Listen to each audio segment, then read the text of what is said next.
Chapter 22. Brethren and fathers, hear my defense which I now make to you. And hearing that he addressed them in the Hebrew tongue, they kept the more quiet. And he says, I am a Jew, born in Tarsus of Cilicia, but brought up here in this city, at the feet of Gamaliel, educated according to the exactness of the law of our fathers, being zealous for God, as ye are all this day, who have persecuted this way unto death, binding and delivering up to prisons both men and women, as also the high priest bears me witness, and all the elderhood, from whom also, having received letters to the brethren, I went to Damascus to bring those also who were there, bound, to Jerusalem, to be punished. And it came to pass, as I was journeying and drawing near to Damascus, that about midday there suddenly shone out of heaven a great light round about me.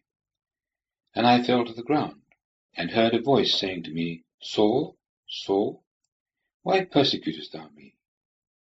And I answered, Who art thou, Lord?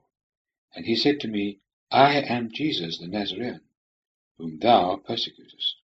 But they that were with me beheld the light, and were filled with fear, but heard not the voice of him that was speaking to me. And I said, What shall I do, Lord? And the Lord said to me, Rise up, and go to Damascus, and there it shall be told thee of all things which it is appointed thee to do. And as I could not see through the glory of that light, being led by the hand of those who were with me, I came to Damascus. And a certain Ananias, a pious man according to the law, borne witness to by all the Jews who dwelt there, coming to me and standing by me, said to me, Brother Saul, receive thy sight. And I, in the same hour, received my sight and saw him.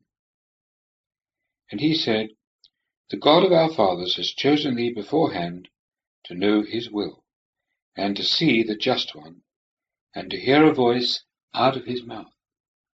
For thou shalt be a witness for him to all men of what thou hast seen and heard. And now why lingerest thou? Arise and get baptized, and have thy sins washed away, calling on his name.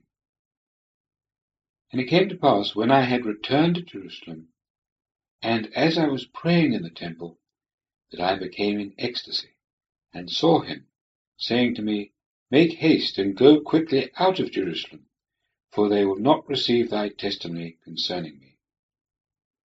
And I said, Lord, they themselves know that I was imprisoning and beating in every synagogue those that believe on thee. And when the blood of thy witness Stephen was shed, I also myself was standing by and consenting, and kept the clothes of them who killed him. And he said to me, Go, for I will send thee to the nations afar off. And they heard him until this word, and lifted up their voice, saying, Away with such a one as that from the earth, for it was not fit that he should live. And as they were crying and throwing away their clothes and casting dust into the air, the Chiliarch commanded him to be brought into the fortress, saying that he should be examined by scourging, that he might ascertain for what cause they cried thus against him. But as they stretched him forward with the thongs, Paul said to the centurion who stood by, Is it lawful for you to scourge a man who is a Roman and uncondemned? And the centurion, having heard it, went and reported it to the Chiliarch, saying, What art thou going to do? For this man is a Roman. And the Chiliarch, coming up, said to him, Tell me, art thou a Roman? And he said, Yes. And the Chiliarch answered, I, for a great sum, bought this citizenship. And Paul said, But I was also freeborn. Immediately therefore those who were going to examine him left him, and the Chiliarch also was afraid when he ascertained that he was a Roman, and because he had bound him. And on the morrow, desirous to know the certainty of the matter, why he was accused of the Jews, he loosed him, and commanded the chief priests and all the council to meet, and having brought Paul down, set him before them.